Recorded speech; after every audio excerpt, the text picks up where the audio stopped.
बड़े लोगों का क्रोध, बड़े लोगों का गुस्सा, बड़े लोगों का ये दुर्व्यवहार, ये क्रोध नहीं है, ये वरदान है। जिसके जीवन में ये नहीं आया उसने अपना जीवन व्यर्थ गवा दिया। क्रोधापि देवेन वरेण तुल्यम, वही बात यहां परीक्षित कह रहे हैं। बोले गुरुमुख ये मत को 7 दिन में मरने का श्राप मुझे लगा है, मुझे तो आशीर्वाद मिला है। और कैसा आशीर्वाद देखो, श्राप को आशीर्वाद माना तो आशीर्वाद ही बन गया। आज तक इस आशीर्वाद का साक्षी पूरा विश्व लेता है भागवत सुन करके, ये आशीर्वाद ही तो था।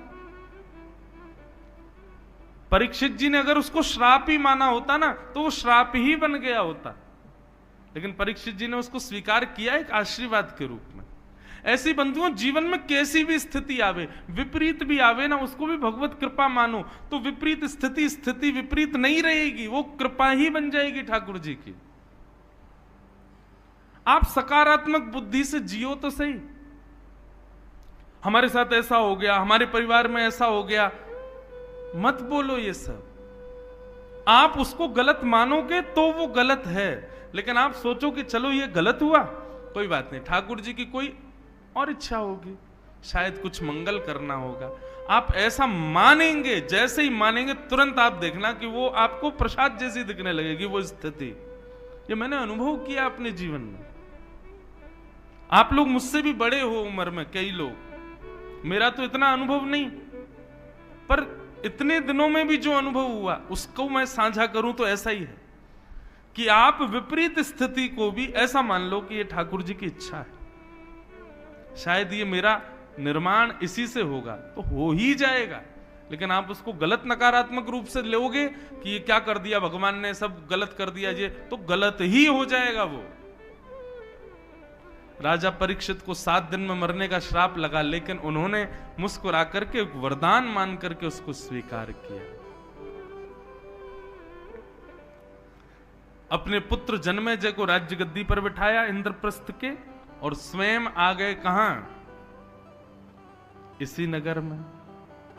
और भ्रमण करते हुए सुखतीर्थ गंगा के तट पर जैसे ही पहुंचे, असंख्य संत बैठे थे वहां पर। सबसे जाकर के राजा परीक्षित ने कहा कि भगवान जल्दी मरने वाले की मुक्ति का उपाय बताइए।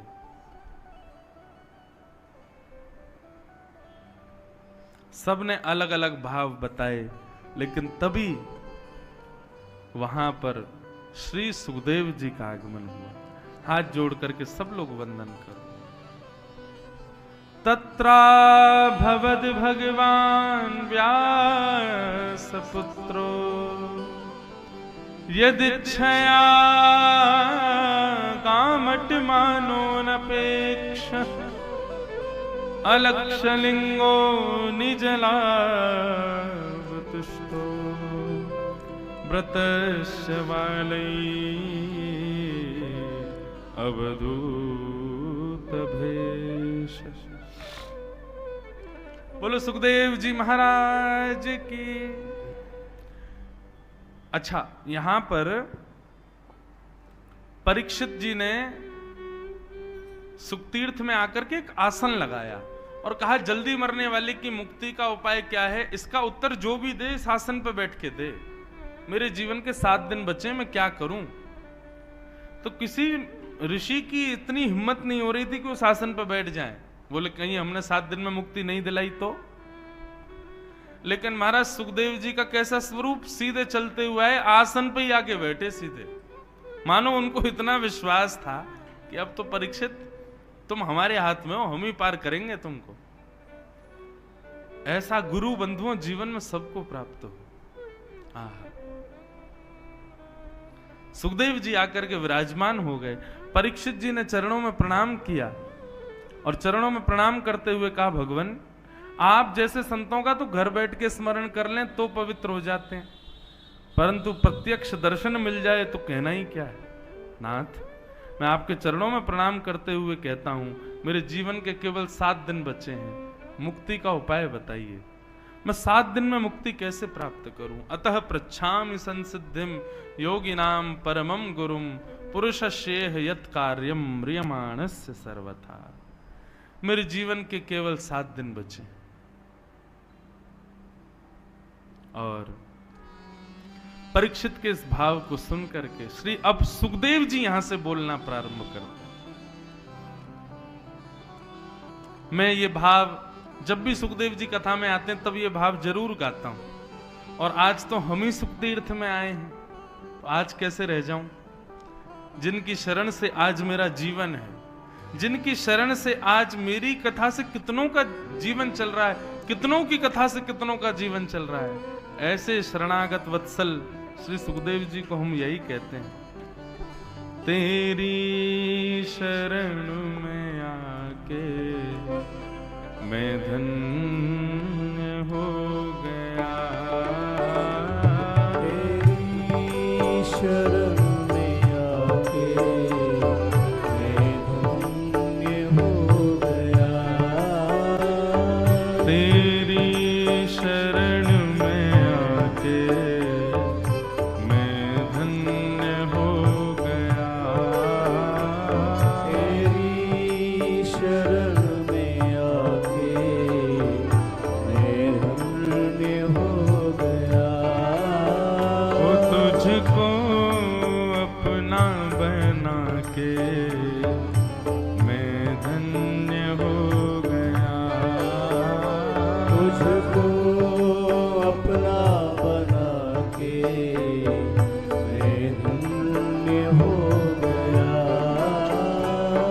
जन्मों की प्यास थी जो, जन्मों की प्यास थी जो, जन्मों की प्यास थी जो, जन्मों की प्यास थी जो, संपन्न हो गया, तेरी शरण में आके मैं धन्य हो गया, तेरी शरण में आके मैं धन्य। श्री सुखदेव जी महाराज की। दिशा और दशा दोनों को जो सुधारे वो गुरु है।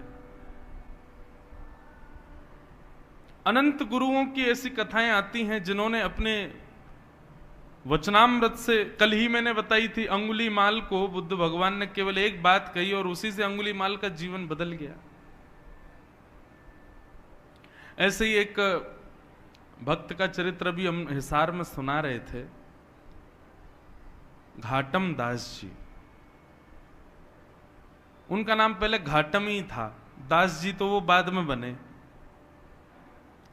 तो घाटम जी का चरित्र इतना सुंदर है कि घाटम जी जयपुर के पास के गांव के बहुत बड़े चोर थे, और उनका ये पुश्तैनी काम था। दादा परदादा परदादा सब चोर ही थे, वो भी चोर थे। उनके यहां एज अ बिजनेस देखा जाता था, इस काम को गलत नहीं मानते थे। तो रात्रि में जब लोग बाग निकलते थे उस नगर से, उस गांव से, तो घाटम जी बैठे रहते थे और उस व्यक्ति को पकड़ करके लूट लेके जाना, यही उनका काम था। एक बार घाटम जी बैठे थे, देखो भगवत कृपा कैसी, गुरु भी बंधुओं भगवत कृपा से ही आते हैं जीवन में। आप सोचो, जो लोग कहते हैं हम ढूंढ रहे हैं गुरु जी कोई मिल जाए तो बनाएंगे, कभी नहीं मिलेंगे। अपने कर्तव्य कर्मों को आप सुदृढ़ करो, ठाकुर जी कृपा करके अपने आप गुरु भेजेंगे आपके जीवन में। घाटम दास जी का कोई पूर्व संचित कर्म ऐसा रहा होगा जिससे उनको, एक दिन रात्रि चोरी करने के लिए जंगल में बैठे थे तो एक गुरु जी आए, एक संत आ गए। संत ने आकर के घाटम दास जी को जब देखा, ए भाई इतनी रात में तुम क्या कर रहे हो? संत भेष देख करके घाटम दास जी ने उनका हरण तो कुछ नहीं किया, बोले संत इनसे क्या लूं? बोले महाराज जी आपसे क्या छुपाऊं, चोर हूं मैं, चोरी करता हूं। संत बोले काम तो अच्छा नहीं है। बोले कि महाराज आपके लिए अच्छा नहीं होगा, पर हमारे तो घर परिवार शतकों से इसी से चल रहे हैं। हमारे दादा परदादा परदादा हम सब चोरी थे, मैं भी चोर हूं। अभी मैं कल परसों से अपने बेटा को भी लाऊंगा, उसको भी सिखाऊंगा, उसको भी सीखना तो है भाई, हमारा पुश्तैनी काम है। संत बोले क्यों करते हो, गलत है ना, किसी की मेहनत की कमाई को तुम ऐसे लूट लेते हो। बोले तो हम भी तो मेहनत करके लूटते हैं, हमारी भी तो मेहनत है। वो व्यक्ति सत्कर्म करके कमा रहा है, हम मेहनत करके पूरा मंत्रणा बना के लूट रहे हैं, तो इसमें भी तो मेहनत है। घाटम दास जी के वचन सुनकर के संत बोले भैया इसके रग रग में चोरी है, नहीं निकल पाएगी। संत ने उनके चरणों में, घाटम दास जी ने चरणों में प्रणाम किया। बोले आप आज्ञा करो, यदि आपके मन में कोई भाव हो तो। बोले भाई तुम मेहनत करके धन कमाया करो। बोले मेहनत ही तो करता हूं नाथ। संत बोले ये नहीं सुधरेगा। संत बोले तो ठीक है, एक काम करो, तुम सब जो मन करे वो करो, 4 काम हमारे कहे के करो। बोले आज्ञा करो। पहला, सदा सत्य बोलोगे, कभी झूठ नहीं बोलना। चोरी की तुमको छूट है, तुम चोरी करो, डकैती डालो, लेकिन तुम सदा सत्य बोलोगे। घाटम दास जी बोले ठीक है। दूसरी बात, साधु संत वैष्णव जब दिख जाएं, जहां दिख जाएं, उनकी सेवा करोगे। घाटम जी बोले जो आज्ञा। तीसरी बात, जीवन में जो कुछ भी पाओगे उसको पहले भगवान को निवेदित करोगे, चाहे चोरी की सामग्री क्यों ना हो, पहले भगवान को अर्पित करो, उसके बाद अपने जीवन में उसका प्रयोग करना जी।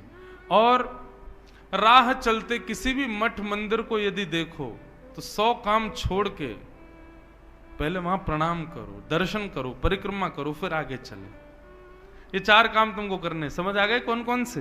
पहली बात सत्य बोलनी है, दूसरा संत ब्राह्मण वैष्णवों की सेवा करनी है, तीसरा कुछ भी सामग्री लोगे पहले ठाकुर जी को निवेदित करनी है, प्रसाद बना के उसको स्वीकार करना है, और चौथी बात, राह में कोई भी मठ मंदिर मिले पहले वहां प्रणाम करो, फिर आगे चलो। घाटम जी बोले ये तो मैं कर सकता हूं, बस चोरी की छूट है। बोले हाँ खूब चोरी डकैती करो, बस ये 4 काम ध्यान रखना। ऐसा कह के संत चले गए। घाटम जी तो महाराज जब ऐसे ही रहने लगे, सत्य बोलते थे, संतों की सेवा करते थे, कोई भी चोरी करते पहले भगवान को देते, फिर अपने प्रयोग में लेते, और कहीं भी कोई मंदिर मिलता प्रणाम करते। गुरु के बताए मार्ग पर चल रहे थे तो चोरी में उनको और ज्यादा लाभ होने लग गया। अब ज्यादा ज्यादा गहने मिलने लगे और ज्यादा उनके घर को लाभ होने लगा। घाटम जी बड़े खुश, बोले बढ़िया गुरु जी मिले हैं, बस ये 4 सरल से नियम बता गए हैं, सब बढ़िया चल रहा है। एक दिन गुरु जी ने घाटम जी को निमंत्रण भेजा कि हमारे मठ का उत्सव है, पधारो और कुछ सेवा करो यहाँ पे। तो घाटम जी बोले गुरु जी के उत्सव में सेवा करनी है, कोई छोटी मोटी सेवा नहीं, ऐसी सेवा करूं कि पूरा उत्सव का सारा खर्चा मैं ही करूं, तब मुझे सुख मिलेगा कि मैंने गुरु जी को दक्षिणा दी। बोले उसके लिए बड़ी चोरी करनी पड़ेगी, क्या करें? तो बोले कि महाराज जिस नगर में हम रहते हैं वहां के राजा के बड़े मूल्यवान घोड़े हैं, यदि एक घोड़ा उनमें से चुरा लिया जाए और उसके बदले जो धन आए वो इतना धन होगा कि गुरुजी के एक नहीं 6-7 उत्सव मैं ही करवा दूंगा। तो घाटम जी ने एक सिपाही का रूप धारण किया, राजा के दरबार में जाने लगे। द्वारपालों ने पूछा कहां भाई, कहां कहां कहां घुसे चले जा रहे हो भीतर, कौन हो? थे तो सिपाही वेश में। अब पूछा कौन हो, तो सत्य बोलते थे। बोले चोर हूं, चोर हूं, चोरी करने आया हूं। तो सिपाहियों को ऐसा लगा कि भैया ये कोई राजा का अंतरंग व्यक्ति है और हमने इससे पूछ लिया कि तुम कौन हो, तो इसको बुरा लग गया है, इसलिए ये व्यंग में बोल रहा है कि चोर हूं। अरे भैया क्षमा करो, जाओ जाओ भीतर जाओ। घाटम जी बड़े खुश, सत्य बोल रहा हूं फिर भी देखो आज्ञा मिल रही है, जाओ। घाटम जी भीतर गए, राजा के 4 घोड़े थे, उनमें सबसे महंगा घोड़ा काला वाला था, वही चुराया, उस पर बैठ करके और महाराज बाहर निकलने लगे। तो सिपाहियों ने फिर पूछा, बोले ये तो राजा का घोड़ा है, इसको लेके कहां जा रहे हो? बोले बताया था ना चोर हूं, चोरी करने आया हूं, घोड़ा चोरी करके ले जा रहा हूं, अपने घर बेच दूंगा इसको। सिपाहियों को फिर लगा, बोले अब तो कुछ ज्यादा ही बुरा मान गए लगते हैं ये हैं? ये कोई राजा के कार्य से आया व्यक्ति है, हम बार बार इसको टोक देते हैं तो बेचारा बुरा मान जाता है, अपने आप को चोर बताता है। अरे भैया क्षमा करो, तुम जाओ जाओ ले जाओ। घाटम दास जी ले गए। घाटम दास जी घोड़े पर बैठे, बोले गुरु जी की पहली आज्ञा पूर्ण हो गई। गुरु जी ने कहा था जो भी सामग्री लो पहले ठाकुर जी को निवेदित करो। हे ठाकुर जी, ये घोड़ा आपका ही है, ये राजा का नहीं है, मेरी मन बुद्धि स्वीकार कर चुकी है, ये आपका है। ऐसा कह करके जा रहे थे। अब राजा को कहीं निकलना था, उसने अपने घोड़े बुलाए। किसी ने आके बताया, बोले एक काला वाला घोड़ा तो है ही नहीं महाराज। पूछा गया तो सिपाहियों ने बताया, बोले एक व्यक्ति आया था वो लेके चला गया। पूरी बात बताई, बोले उसने बताया भी था मैं चोर हूं। राजा बोले तो तुमने उसको पकड़ा क्यों नहीं? बोले हमको लगा इतना सत्य कौन बोलता है, वो बोल रहा था कि मैं चोर हूं, चोरी करने आया हूं, लाग जाके बेच दूंगा। तो हमको लगा महाराज का कोई निजी सेवक है, बुरा मान गया इसलिए ऐसे बोल रहा है, इसलिए छोड़ दिया। जाओ पकड़ो, ज्यादा दूर नहीं गया होगा। सैनिक दौड़े पीछे।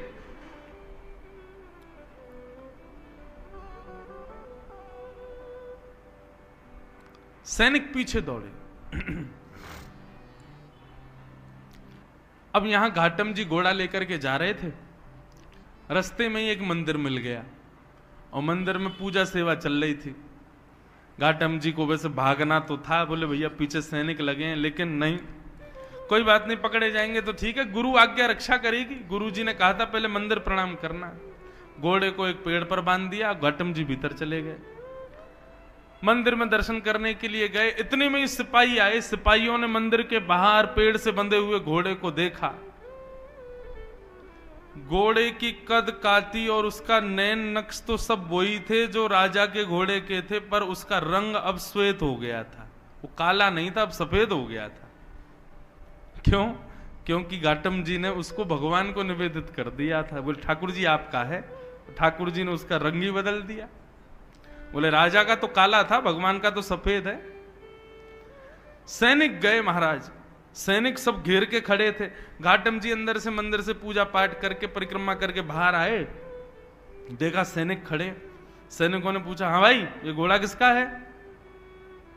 राम जी का। सत्य बोल रहे हैं, मैंने तो निवेदित कर दिया उनको। बोले तुम राजा के यहां से चुरा के लाए हो ना इसको? बोले हाँ ये बात सत्य कि राजा के यहां से चुराया, पर मैंने अब ये ठाकुर जी को दे दिया है, अब ये ठाकुर जी का है। तो क्या बकवास करते हो? और ये काला था, ये गोरा कैसे हो गया? बोले वो तो मैं भी सोच रहा हूं कि ये गोरा कैसे हुआ। मुझे ऐसा लगता है राम जी को गोरे घोड़े पसंद होंगे, इसलिए उन्होंने इसको गोरा कर दिया। सैनिकों के दिमाग में बात ही नहीं घुस रही घाटम की। बोले बोल क्या रहा है? बोले भाई कद काटी तो वही है, सब नैन नक्श वही है राजा के घोड़े के जो थे, ये गोरा कैसे हो गया? तो घाटम जी बोले मैं बोल भी तो रहा हूं कि मैंने चुराया, और जब चुराया था तब काला था, पर राम जी को निवेदित किया तो गोरा हो गया। सैनिक बोले ऐसे काम नहीं, इसको पकड़ के ले चलो, ले चलो इसको। पकड़ के राजा के सामने ले गए। राजा ने कहा भाई घोड़ा तो ये मेरा ही है, पैरों में नाल भी वैसी, आंख भी वैसी, कान भी वैसे, गले के बाल भी वैसे, सब कुछ, लेकिन ये गोरा कैसे हो गया? और 1 घंटा भी नहीं हुआ तुमको चोरी किए, इतनी जल्दी कोई पुताई करके रंग तो बदल नहीं सकता, ये रंग इसका गोरा कैसे हुआ? घाटम जी बोले क्योंकि नाथ ये पहले आपका था, अब ये राम जी का है। बोले राम जी का मतलब? बोले मैंने राम जी को निवेदित कर दिया, उनको दे दिया, प्रसाद बन गया, अब ये उनका प्रसाद है, उनको गोरे घोड़े पसंद होंगे इसलिए गोरा हो गया। आपका ही है, मैं मानना हूं मैंने ही चोरी किया है, पर ये अब राम जी को दे के मैंने गोरा करवा लिया। राजा का भी सर घूमने लगा। बोले ये कैसा व्यक्ति है, क्या बोल रहा है?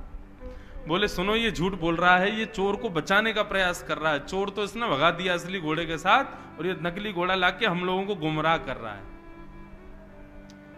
नहीं नहीं महाराज मैं झूठ नहीं बोलता, ये आपका ही घोड़ा है। बोले यदि ये मेरा घोड़ा है तो मेरे घोड़े की एक पहचान है कि उसके गले के पास में एक मस्सा है बालों के भीतर। बोले देख लो। आकर के महाराज बाल हटा करके देखे, राजा तो महाराज मूर्छित जैसा हो गया, मस्सा दिख गया उसको। बोले असंभव, ये गोरा कैसे हो गया? बोले मैं बता रहा हूं ना, ये राम जी को निवेदित कर दिया मैंने। राजा चरणों में गिर गए, भैया तू क्या बला है, तू ये बता पहले। सत्य भी बोल रहा है, चोरी भी कर रहा है, सबको बता भी रहा है मैं चोर हूं, सब कुछ कर रहा है, और अब तो ये है क्या? बोले मैं अपने गुरु की आज्ञा का पालन कर रहा हूं, मैं चोरी करता हूं, चोर हूं, पर मैं सत्य बोलता हूं। जो भी सामग्री चुराता हूं पहले भगवान को निवेदित करता हूं, संतों की सेवा करता हूं, और कहीं भी मंदिर दिखे, मठ दिखे तो प्रणाम करता हूं। महाराज राजा बोला ये चोर बनने योग्य व्यक्ति नहीं है। बताओ कितना सत्यव्रत अपने गुरु के वचनों के प्रति। बोले महाराज आपकी आज्ञा हो तो आज से आप हमारे राजगुरु, अब आपको चोरी नहीं करनी है, आप हमारे इस राज शासन के गुरु के रूप में विराजमान हो जाओ। घाटम जी ने जब ये शब्द सुना तो नेत्रों से अविरल अश्रुधार गिरने लगे और अपने गुरुदेव को याद करके रोने लगे। मेरे गुरुदेव की सहज वाणी का मैंने पालन किया, चोरी करता था, सब गलत काम करता था, केवल उनकी वाणी का पालन करने पर आज मुझको एक राजा का गुरु पद भी प्राप्त हुई। यदि मैंने कार्य भी सत्कृत्य किए होते तो आज एक राजा नहीं साक्षात राम जी मुझको गोदी में बिठाते।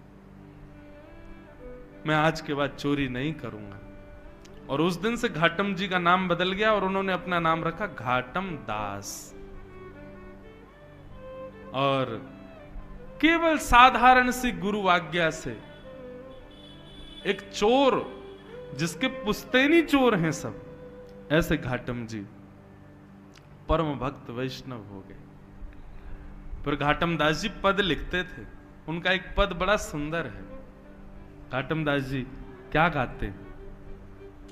जे नर रसना नाम उचारे, जे नर रसना नाम उचारे। सब लोग ध्यान से सुनना, घाटम जी क्या कह रहे हैं? बोले जो व्यक्ति अपनी जीभ से भगवान का नाम गाता है उसका क्या होता है?